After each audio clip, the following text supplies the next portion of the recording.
우리 하나님의 말씀을 함께 봅니다. 신약성경 누가복음 제2장에서 말씀을 보겠습니다.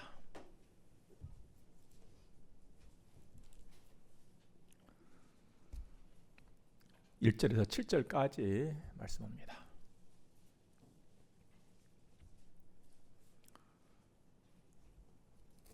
그때에 가이사 아구스도가 영을 내려 천하로 다 호적하라 하였으니 이 호적은 구레노가 수리아 총독이 되었을 때에 처음 한 것이라. 모든 사람이 호적하러 각각 고향으로 돌아가며 요셉도 다윗의 집 족속이므로 갈릴리 나사렛 동네에서 유대를 향하여 베들레헴이라 하는 다윗의 동네로 그 약혼한 마리아와 함께 호적하러 올라가니 마리아가 이미 잉태하였더라. 거기 있을 그때에 해산날 날이 차서 첫 아들을 낳아 강보로 싸서 구유에 누였으니 이는 여관에 있을 곳이 없음이러라. 아멘. 하나님이 구약시대 선지자 미가를 통하여서 아주 중요한 말씀을 하나 하셨는데, 메시아가, 그러니까 구주 예수님 그리스도께서 다윗의 고향인 베들레헴에서 태어나신다는 것이었습니다. 미가서 5장 말씀에 베들레헴 에브라다야 너는 유다 족속 중에 작을지라도 이스라엘을 다스릴 자가 네게서 내게로 나올 것이라. 그의 근본은 상고에 영원에 있느니라 말씀하세요. 다스릴 자 큰 왕이 올 것인데 그의 근본을 보면 영원부터 계셨던 분이다, 이 말씀이거든요. 이 말씀 그대로 때가 되니 예수님이 베들레헴에서 나신 것입니다. 여기서 우리가 주목할 것은 오늘 본문의 말씀에도 나타나고 있습니다만은 지난 시간도 제가 말씀드렸다시피 지금 요셉과 정혼한 마리아는 갈릴리 나사렛이라고 하는 동네에 살고 있어요. 그런데 베들레헴에까지 가서 얘기를 한단 말이에요. 도대체 왜 그랬을까? 갈릴리 나사렛이라고 하는 동네에서 베들레헴까지는 지금 우리나라 주변으로 본다면 인천에서 원주까지 정도의 거리가 되어집니다. 왜 그곳에까지 가셔가지고 얘기를 하냐 이 말이에요, 아기 예수님을. 여기서도 우리는 하나님의 일을 보게 되는데, 하나님께서 하신 일을 성경을 통해서 보면 참 오묘하시거든요. 참 요상스럽다 하는 생각이 드는데, 그때가 어느 시절이었냐면은 로마 황제 아구스도의 통치를 받고 있었을 때였어요. 근데 하필 하나님이 왕의 입을 열어가지고 그때 호적 조사를 하게 했던 거예요. 가이사 아구스도는 본래 이름이 가이우스 옥타비우스였어요. 그가 황제였을 때에 이 로마는 최고의 어떤 부흥, 전성기를 누렸었거든요. 그러자 로마 원로원에서 옥타비우스 황제에게 큰 칭호를 하나 준 것입니다. 그 칭호가 뭐냐면은 아구스투스, 우리 성경에는 아구스도라고 표기를 해놨지요. 근데 그 의미를 본다면 위대하다, 또는 고귀하다, 지극히 숭배받을 자 하면서 황제를 신격화하는 그 칭을 준 거예요. 그 황제가 수리아 총독 관할에 있는 유다 백성들에게 호적을 하라고 영을 내린 것입니다. 인구조사를 실시한 거예요. 그 목적은 세금 징수를 원활하게 하고 또 이제 지배하고 있는 나라들의 그 질서를 확립하기 위함이었지요. 그러니 유다 백성 그 누구도 그 명령을 어길 수가 없었던 때였습니다. 요셉과 마리아도 호적 있는 고향 베들레헴으로 간 것이죠. 여기서 우리는 가이사 아우구스토의 호적 명령이 단순히 왕이 명해서 정치적으로나 행정적으로나 어떤 일을 했다, 이 정도에서 그칠 것이 아니고 그 배후에 하나님의 계획이 있었다는 것을 놓쳐서는 안 되는 것입니다. 그렇습니다. 여러분과 제가 살고 있는 이 세상의 역사, 그 배후에는 하나님의 큰 손이 있어요. 하나님의 큰 손이 있다는 것은 하나님의 다스림이 있다는 것이고, 더 중요한 것은 구원의 역사가 진행되고 있다는 거예요. 구속사의 흐름이에요. 단순한 인간의 역사의 흐름, 그것을 더 뛰어넘어서 하나님의 구속의 역사가 계속 진행되고 있다. 언제까지 그럴까요? 예수님 오실 때까지죠. 그러므로 우리는 역사를 대할 때 나보다 앞서 살았던 사람들의 삶을 들여다보고, 저분들 그때 그렇게 또 이렇게 살았었구나, 나도 이렇게 살아야지. 보통 역사에서 얻을 수 있는 교훈이 그것이잖아요. 근데 우리는 한 걸음 더 나가서 그 속에 있는 하나님의 섭리를 보고 하나님의 사람으로서 나는 어떻게 살아야 할 것이냐 고민하고 실천해 나가는 우리들이 되어야 할 것입니다. 베들레헴에 나신 예수님은 어린 아이로 태어나셨어요. 그러니까 여러분과 저와 똑같은 이 몸을 가지고 태어나셨다는 거예요. 이 일도 굉장히 중요한 일입니다. 성육신 하심은 우리 예수님께서 다윗의 후손으로 오셨다는 것을 증명해 주는 일이거든요. 오늘 말씀도 4절 보면은 요셉이 다윗의 집 족속이므로 했잖아요. 예수님의 아버지가 되시는 요셉이 다윗의 가문의 사람이었다는 거예요. 다윗의 가문의 사람, 그 가정을 통해서 예수님이 태어나셨으니까 예수님도 다윗의 가문이 되신 것이잖아요. 근데 이것은 그래? 이것이 아니고 예측부터 하나님이 그렇게 말씀을 하셨어요. 그렇게 된다고. 이사야서 9장 말씀 보면은 이는 한 아기가 우리에게서 낳고 한 아들을 우리에게 주신 바 되었는데 그의 어깨에는 정사를 메었고 그의 이름은 기묘자라 모사라 전능하신 하나님이라 영존하시는 아버지라 평강의 왕이라 할 것입니다. 그 정사와 평강의 다함이 무궁하며 다윗의 왕좌와 그의 나라에 군림하며 다윗의 왕좌와 그의 나라에 군림하며 그 나라를 굳게 세우고 지금 이후로 영원히 정의와 공의로 그것을 보존하실 것이라.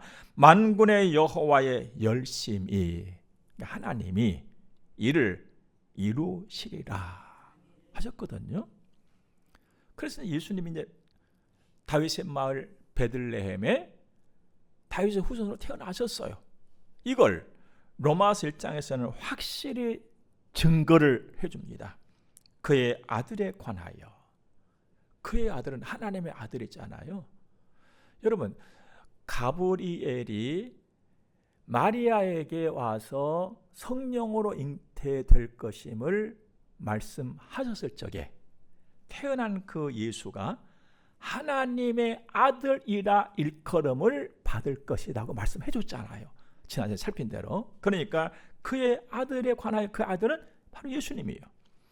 예수님은 육신으로는 다윗의 혈통에서 나셨고 증거했잖아요.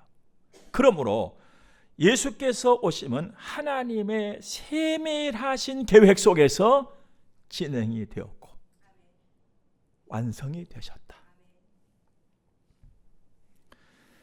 이렇게 오신 예수님은 드러난 하나님의 사랑이었어요. 하나님이 나는 사랑이야, 이걸 말씀만 하신 것이 아니고 그것을 끄집어내서 예수님으로 보여주었다는 것이에요. 이제 우리가 살면서 흔히 하는 말이 있어요. 저분은 도대체 속에다가 무엇을 두고 사는지 모르겠어. 말을 해야 알지 하잖아요. 여러분, 하나님께서 나는 사랑이야, 나는 너희들을 정말 사랑해, 이렇게 말씀으로만 늘 하셨다면 진짠가? 뭘 봐서 알지? 이렇게 할 수 있잖아요. 그래서 하나님께서는 당신의 속내를 끄집어내서 보여주셨어요. 그 일이 예수님 이 땅에 오심이다, 이 말입니다. 요한일서 4장 보니까 하나님의 사랑이 우리에게 이렇게 나타난 바 되었으니 하나님이 자기의 독생자를 세상에 보내셨다. 그건 그로 말미암아 우리를 살리려 하십니다. 여러분, 예수님께서 이 땅에 오신 목적은 딱 하나예요. 여러분, 예수님이 누구십니까? 여러분들, 천지주신 하나님이시잖아요. 성부, 성자, 성령 삼일체 하나님 제2위의 하나님이시잖아요. 100가지, 1000가지, 10,000가지도 할 수 있고 모든 것을 다 이루어내실 수가 있는 그분이시잖아요. 그런데 모든 것 다 뒤로 하고 딱 한 가지를 위해서 오셨다, 이 말이에요. 그게 뭐냐? 죄인을, 영원히 죽을 자를 살리기 위해서. 말씀드리자면은 죄 사하고 구원하여서 하나님의 자식 되게 하고 하나님의 자식으로 살다가 때가 되면 영원한 생명을 얻은 사람으로서 천국을 유업으로 받게 하기 위한 그 일을 이루시기 위해서 오셨다, 이 말입니다. 이어지는 말씀이 그것을 계속 증거를 해주고 있습니다. 6절, 7절 보면 아기를 낳고 강보에 쌌다 그랬습니다.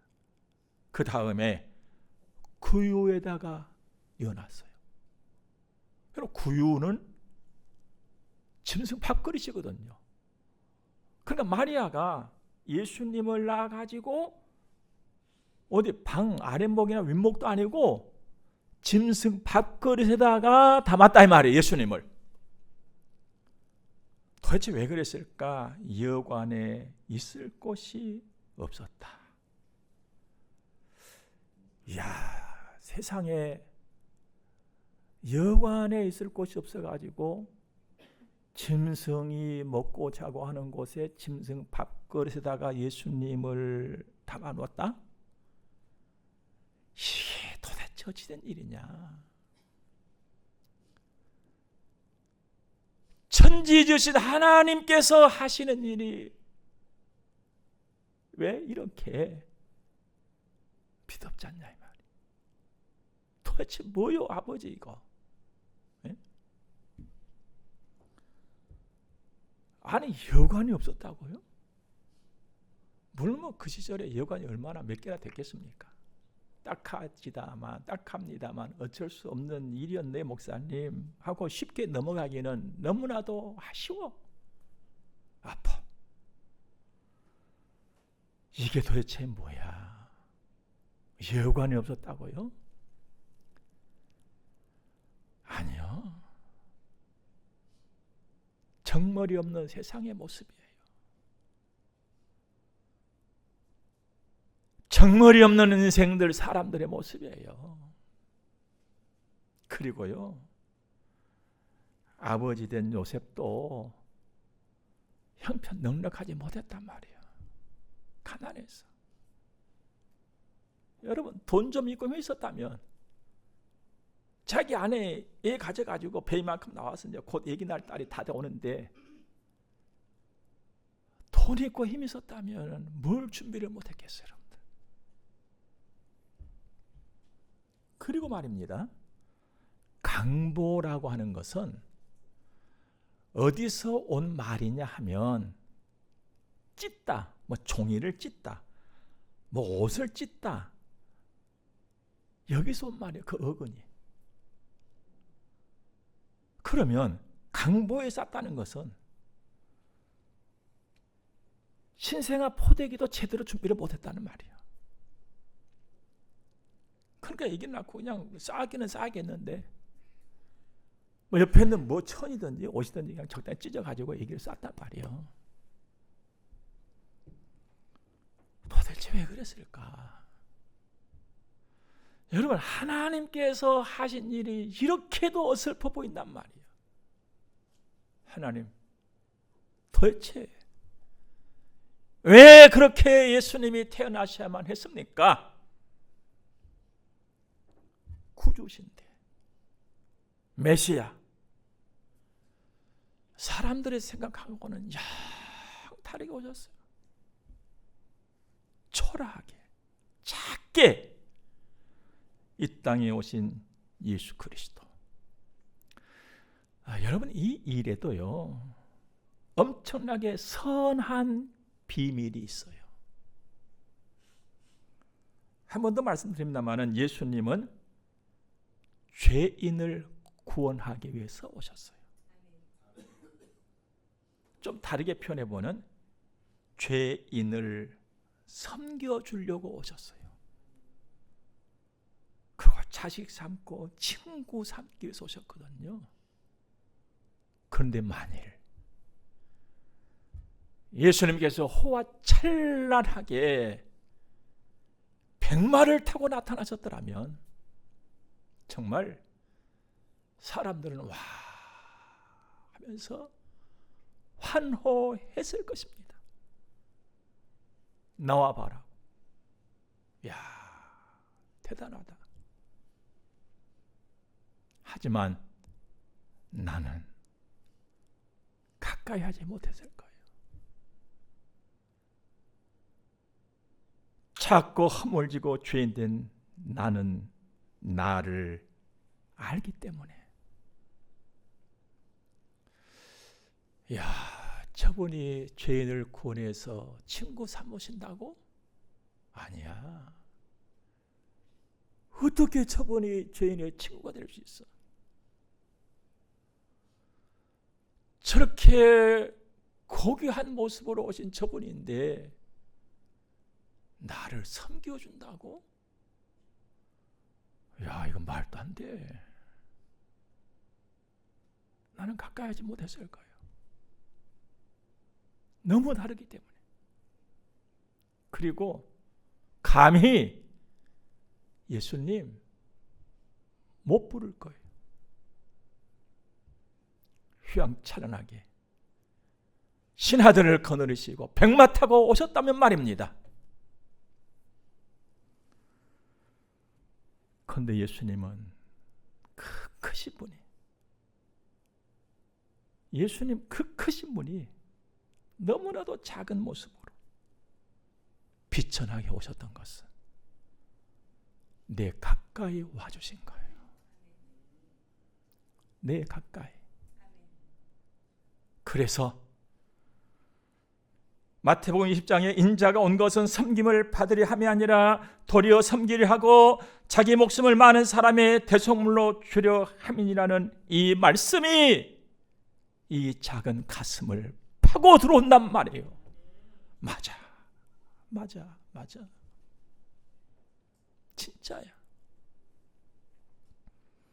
마가복음 2장에 예수께서 이르시되 건강한 자에게는 의사가 쓸데없고 병든 자에라야 쓸데있느니라. 나는 의인을 부르러 온 것이 아니요 죄인을 부르러 왔노라 하시니라는 이 말씀이 이 작은 가슴을 흔들더라 이 말입니다. 맞다고. 아멘이요. 주님 맞습니다. 주님 맞습니다. 빌립보서 2장에서도 그는 근본 하나님의 본체시나 하나님과 동등됨을 취할 것으로 여기지 아니하시고 오히려 자기를 비워 종의 형체를 가지사 사람들과 같이 되셨고 사람의 모양으로 나타나사 자기를 낮추시고 죽기까지 복종하셨으니 그 십자가에 죽으심이라. 맞습니다. 아멘이죠. 그는 그 주님을 바라고 따르는 거예요. 나를 위해서 오실 때부터 남다르게 오신 예수님, 종의 모습으로 죄인을 부르러 대속의 제물이 되기 위해서 오셨던 그 예수님을 나는 잊을 수가 없지 않아요. 예수님이 오신 목적이 뭐라고요? 죄인 살리는 거예요. 구원. 영원한 생명을 지닌 하나님의 자녀로 살게 하려고. 영원까지. 베들레헴이, 구유가 그것을 우리에게 밝히 말을 해줍니다. 베들레헴은 떡집이라는 의미를 가진 이름이에요. 구유는 짐승 밥그릇이라고 했잖아요. 여러분, 짐승의 밥그릇에 예수님이 계셔. 어떠한 그림이 그려지십니까? 밥그릇에 담겼으니까 밥이지 뭐, 밥. 그래요. 예수님은 밥으로 오셨어요. 밥으로. 비천하게. 멸시, 천대, 무시 다 받으셨잖아요. 요즘에도 이런 말이 있는지 모르겠습니다만은 저는 예전에 가끔 들었던 말이 있습니다. 누군가가 나를 무시하고 쉽게 업신여길 적에 나는 그렇게 대꾸를 했어. 야, 네 눈에는 내가 밥으로 보이냐? 했거든. 아무것도 아닌 것처럼 여김 받은 밥, 그냥 밥. 예수님은 밥으로 오셨어요. 먹고 살아라고. 그런데 다른 밥이었어요. 생명의 밥, 영생의 밥. 요한복음 6장에서 예수께서 이르시되 말씀하시되 나는 생명의 떡이니. 이 떡은 밥이거든. 나는 생명의 밥이다. 내게 오는 자는 결코 줄이지 아니할 터이요. 내가 곧 생명의 떡이니라. 너희 조상들은 광야에서 만나를 먹었어도 죽었거니와. 만나가 뭐예요? 출애굽받은 백성들이 그냥 그거 먹고는 그냥 야, 이렇게도 맛있는 음식이 있다니, 이게 도대체 뭐야 하면서 먹었던 건 아니에요? 좀 다른 맥락에서 표현해보면은 맛있는 거 진수성찬이에요. 그거 먹어도 다 죽었다. 그러나 나는 하늘에서 내려온 떡이니 사람으로 하여금 먹고 죽지 아니하게 하는 것이라. 나는 하늘에서 내려온 살아있는 떡이니 사람이 떡을 먹으면 영생하리라. 사랑하는 여러분, 예수님이 오셨어요. 밥으로 오셨어요. 밥으로. 영생의 밥으로. 그래서 구유에 누우셨던 거예요. 그 밥그릇에. 죄로 어둡고 얼룩진 험하고 메마른 땅에 밝고 풍성한 소망을 주려고 우리 주님이 오셨어요. 뼛속까지 집어삼킨 죄를 없이 해버리려고 오셨어요. 그리고 자기 백성에게 예수님의 의로움을 딱 붙여주려고 오셨어요. 그래서 하나님의 자녀로 배 골치 말고 살아라고, 배골치 말고 힘차게 살고 영원히 살아라고 생명의 밥으로 오셨단 말이에요. 잘 먹고 배골치 말고 살아라. 나와 함께 살면 돼.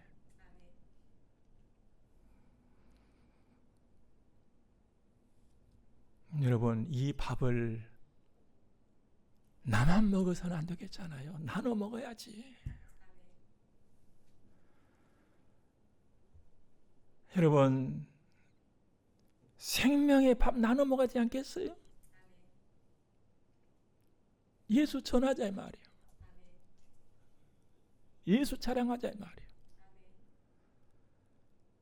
세상은 자꾸만 혼자 홀로 가고 있지만 이웃 한번 돌아보자 이 말이에요. 밥 나눠 먹고 나도 당신도 나도 영원히 삽시다. 우리는 그 예수를 믿음으로 하나님의 자녀가 됐어요. 그리고 그 예수로 살고 있어요. 생명의 밥이신 그 예수로 허기를 달래면서, 사실 우리 예수님께서는 나로 하여금 생명을 얻고 풍성하게 하기 위해서 예수님 자신이 이렇게 비천하게 이 자리로 오신 것 아니에요? 스스로 가난하게 되신 거예요. 오늘도 우리는 담대하게 하나님을 아빠, 아버지라고 부르면서 살고 있습니다. 내 속내도 다 내어놓고 위로와 격려와 소망의 하나님을 바라면서 말입니다. 근본 성탄의 이 은혜를 풍성히 누리시기 바랍니다. 이 복을 넘치게 누리시기 바랍니다. 하나님의 은혜를 주의 이름으로 축복합니다. 기도하겠습니다. 하나님 고맙고 감사합니다. 예수님 때문에, 그 생명의 밥 때문에 그래도 기운을 차리고 여기까지 왔습니다. 감사합니다. 이 밥 나누어 먹고 함께 하나님의 자식들로 복되게 사는 우리 교회가 되게 인도해 주옵소서. 이제 헌금을 드리겠습니다. 봉헌합니다. 우리 모두에게 은혜와 복을 주옵소서. 예수님 거룩하신 이름으로 기도드립니다. 아멘. 우리 함께 축복을 받겠습니다. 교회 머리가 되시는 우리 구주 예수 그리스도의 은혜와 하나님 우리 아버지의 무한 극진하신 사랑하심과 성령님의 감화 교통하심이 하나님의 거룩한 자녀들의 머리 위에 이제로부터 영원토록 함께 있을지어다. 아멘.